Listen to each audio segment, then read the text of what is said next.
I always wondered how to stop time, when now I don't have to because I have the internet and basic understanding of science. And frankly, if I'm gonna go through dozens of Wikipedia pages, why not share it with the internet at that point? But let's be clear, I will not be discussing how to stop time because honestly, I just can't. PhD level physics was not a part of my curriculum. What I will be discussing is what happens when you enter a world where time is not moving. You see, our reality is governed by laws, the laws of physics. And most of the laws of physics are very time dependent. For example, take a look at this equation. F equals to ma. The above is the equation for Newton's second law of motion, where F is force, m is mass and a is acceleration. In this equation, we can replace acceleration with a equals to s by t equals d by t squared, where d is distance and t is time.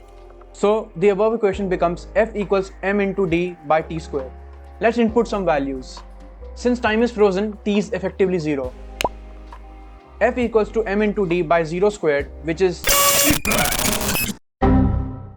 anything divided by 0 is not considered defined. The correct way of writing the above equation would be to put limits, but we don't need to go any further. So if you try to move while time is stopped, you would be breaking one of the most basic laws of motion. The above equation I showed you was only one of the many time-dependent equations in physics. So time being 0 breaks just about every law in physics. Let us ignore the laws and say everything works just fine. Let's just assume you can somehow overcome the laws of physics and still manage to survive. Congratulations, a Nobel Prize in Physics is waiting for you in Sweden.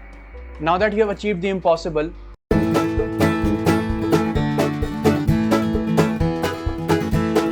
well, everything in your sight is still frozen, at least by your frame of reference, the people, the water, the wind, but you are still moving along with everything you are made up of. But it does not end there.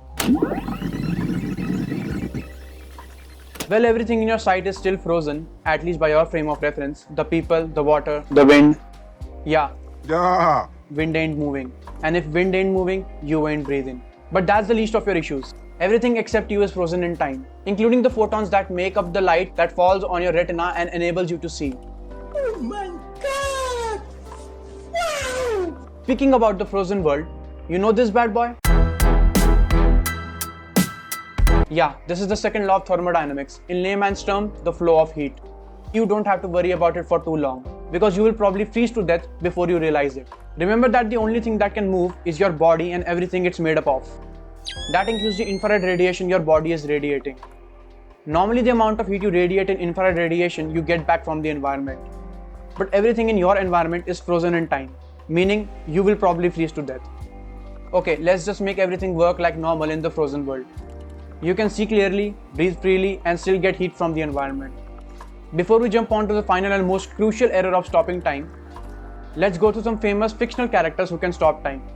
Link from Legend of Zelda Breath of the Wild, Julius Nova Chrono from Black Clover, the Prince from Prince of Persia Sands of Time, and obviously from JoJo's Bizarre Adventure. The list is never ending, but let's take a look at Dio's ability as a benchmark. He can stop time for about 10 seconds, can breathe and even interact with objects. Wait, he can interact with objects? That's an issue. You see, we have already established that the only thing that can move is you and everything you are made up of. By touching objects, you are making them a part of your system. This includes the infrared radiation that your body is radiating. That's not good because this will start a chain reaction that would set everything back in motion.